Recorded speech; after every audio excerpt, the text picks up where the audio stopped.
Bismillahirrahmanirrahim. Assalamualaikum warahmatullahi wabarakatuh. Alhamdulillahi rabbil alamin. Wassalatu wassalamu ala asrafil anbiya'i wal mursalin sayyidina wa maulana Muhammadin wa ala alihi wa sahbihi ajma'in. Rabbi shrah li sadri wa yassir li amri wa khuddatan min lisani yafqahu qawli. Amma ba'd. Yang terhormat para wakil kepala sekolah dan ibu bapak guru, staf administrasi serta seluruh aktivitas akademik yang saya muliakan. Alhamdulillahirabbil alamin, segala puji dan syukur kita panjatkan kehadirat Allah Subhanahu wa taala, Tuhan semesta alam yang telah melimpahkan rahmat, hidayah dan inayahnya kepada kita semua. Salawat serta salam semoga senantiasa tercurahkan kepada junjungan kita Nabi Muhammad SAW serta keluarga, sahabat dan pengikutnya hingga di akhir zaman. Pada kesempatan hari ini yang bahagia ini, izinkan kami menyampaikan beberapa hal penting terkait persiapan penerimaan peserta didik baru. Sebagai lembaga pendidik Islam yang telah terpercaya oleh masyarakat, kita memikul amanah yang besar dan tidak hanya mendidik, tetapi juga membentuk generasi Islam yang berilmu, berakhlak mulia, dan memanfaatkan bagi agama, bangsa, dan negara. Dalam konteks manajemen pendidikan Islam, ada beberapa aspek krusial harus kita perhatikan dan implementasikan dengan sebaik-baiknya.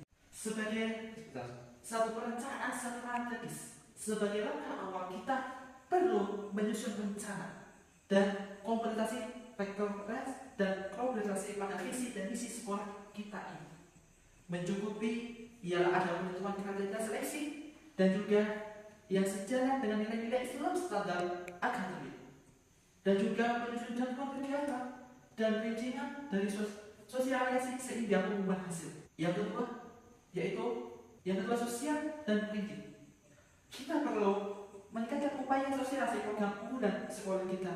Hal ini meliputi yaitu ada penyelenggaraan open house dan open profile, dan kerja sama dengan media lokal untuk meliputi kegiatan sekolah. Mari kita tunjukkan keunggulan pendidikan Islam ini kita tawarkan bukan hanya dalam aspek akademik, tetapi juga harus membentukkan akhlak dan karakter Islam. Ketiga yaitu proses seleksi yang adil dan transparan.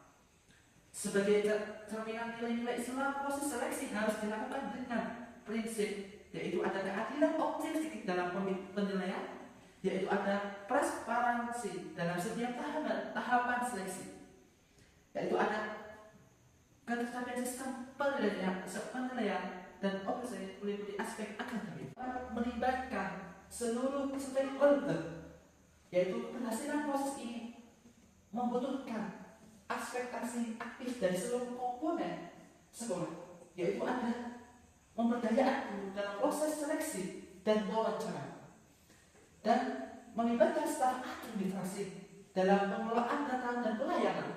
Yang kelima, teoritisasi dan pembinaan awal.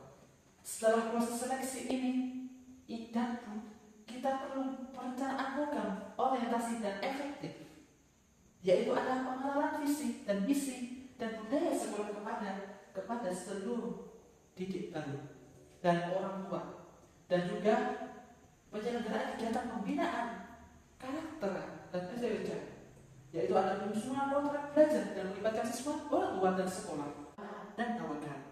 Yang tak kalah penting, mari kita senantiasa yaitu memulai setiap kegiatan dengan doa dan niat yang ikhlas, dan juga jangan lupa bersyukur atas hasil yang diberikan oleh Allah SWT.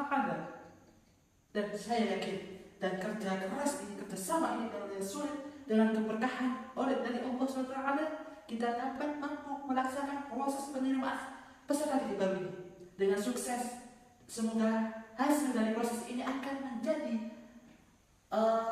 awal yang baik bagi tahun ajaran mendatang dan membawa keberkahan bagi sekolah kita ini. Akhir kata, saya mengucapkan terima kasih atas dedikasi dan komunitas Anda semua. Mari kita bersama-sama mewujudkan pendidikan Islam yang berkualitas, berdaya asing, global, dan senantiasa mendapatkan ridha Allah SWT. Jazakumullah khair. Semoga Allah SWT senantiasa membimbing langkah kita dan menjadikan usaha kita sebagai amal jariah yang pahalanya mengalir tiada henti. Allahul Karim, Allahul Kalam. Wassalamualaikum warahmatullahi wabarakatuh.